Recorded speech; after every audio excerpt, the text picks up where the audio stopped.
Job chapter 22:21 ఆయనతో సహవాసం చేసిన ఎడ్ల నీకు సమాధానం కలుగును, అలాగున నీకు మేలు కలుగును. మీకు మేలు కలగాలన్నది దేవుని చిత్తం.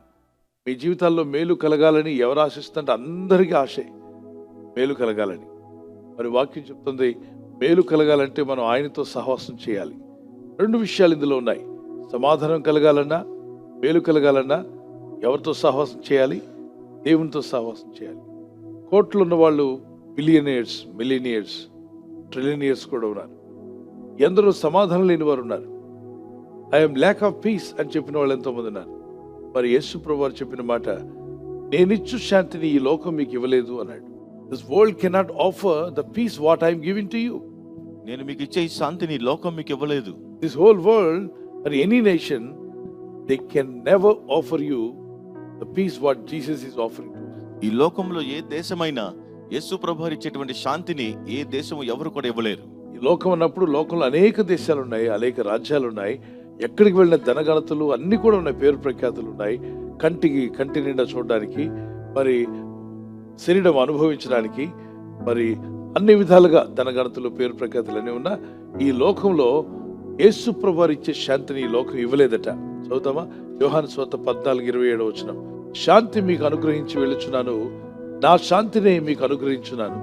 లోకం ఇచ్చినట్టుగా నేను మీకు అనుగ్రహించట్లేదు. మీ హృదయమును కలవరపడనీయకుడి, వెరవనీయకుడి. మీ హృదయం కలవరపడనివద్దు, వెరవనీయొద్దు. నీ హృదయంలో కలవరం తీసేసేయి. నేనిచ్చు శాంతి ఈ లోకం మీకు ఇవ్వలేదు అన్నాడు. సో యేసు ప్రభువు ఇచ్చే శాంతి ఈ లోకం మనకి ఇవ్వలేదంటే, లోకంలో నువ్వు ఎంత దూరం వెళ్ళినా, ఎంత గొప్పవాడువైనా ప్రభు ఇచ్చే శాంతి నీకు దొరకదు. ఓకే, నీ అభివృద్ధి నుండి, నీ స్టార్టింగ్ నుండే నువ్వు ప్రభుతో ఉండటం మేలు. దేవునితో నడు, దేవుని కృపలో వర్ధిల్లు. God will supply all your needs. అందుకంటాడు భక్తుడు, ఆయనతో నువ్వు సహవాసం చేస్తే, సర్వశక్తిమంతునితో సహవాసం చేస్తే నీకు సమాధానం కలుగును. సమాధానం కావాలంటే ఎవరితో సహవాసం చేయాలి? ఆయనతో నువ్వు సహవాసం చేయాలట. లోకంతో సహవాసం మీకు తెలుసు, మీ ఫ్రెండ్స్ ఎవరో మీకు తెలుసు, ఇంతవరకు ఎవరెవరితో మీ సహవాసం ఉందో మీకు తెలుసు. మీ బంధువుల మధ్యలో మీకు స్నేహం ఉండొచ్చు, మీ రక్త సంబంధుల మధ్యలో మీకు స్నేహం ఉండొచ్చు, మీ స్కూల్లో, కాలేజ్లో, యూనివర్సిటీలో మీకు స్నేహాలు ఉండొచ్చు, మీ స్ట్రీట్లో, మీ వీధిలో కూడా కొంతమంది మీకు స్నేహం ఉండొచ్చు. కానీ సమాధానం దొరకల. సమాధానం అనేటువంటిది స్నేహితుల యుద్ధ నుండి రాదు, సమాధాన కర్త యుద్ధ నుండే రావాలి. Is a creator of piece. సమాధాన కర్త అంటే సమాధానాన్ని సృష్టించేవాడు. ఆయనతో సహవాసం చేయండి. మనుషులతో సహవాసం చేస్తే మనుషులు ఏదుందో అదే ఇవ్వగలుగుతారు. స్నేహితులతో చేస్తే స్నేహితులకు ఏదుందో అదే ఇవ్వగలుగుతారు. కానీ యేసయ్యతో సహవాసం చేస్తే ఆయనలో ఉన్నదంతా మనకి ఇవ్వగలుగుతాడు. ఆయనలో ఏముంది? ఆయన సమాధానకర్త. ఆయన ఎవరు? ఆశ్చర్యకరుడు. ఆయన ఆశ్చర్యాలు ఇవ్వగలడా? ఎస్. అద్భుతకరుడు, అద్భుతాలు చేయగలడా? బలవంతుడైన దేవుడు, బలం ఇవ్వగలడా? నిత్యుడగు తండ్రి. ఆయనతో సహవాసం చేస్తే నిత్యము నీకు తండ్రిగా నిన్ను ఆదరించి నీ చేపట్టుకుని నడిపిస్తాడు. ఓ తండ్రి తన బిడ్డను బలపరిచినట్టు, ఆ తండ్రి తన కుమారుడు ఎడల జాలి కలిగినట్టు, తండ్రి తన బిడ్డను క్షమించినట్టుగా, తండ్రి తన కుమారుడికి చక్కని పాఠాలు నేర్పినట్టుగా అద్భుతమైనటువంటి ఆదరణతో దేవుడిని నడిపిస్తాడు. నీకు పాఠాలు నేర్పిస్తాడు, నీకు బుద్ధిని నేర్పించి నేను బలపరిచి నడిపిస్తాడు. ఎవరు బైబిల్లో ఫ్రెండ్ అని పిలువబడ్డారు? అబ్రహాం. అతను దేవుని నమ్మిన గనుక అది అతనికి నీతిగా ఎంచబడును. అతను దేవునికి స్నేహితుడని పిలువబడ్డాడు.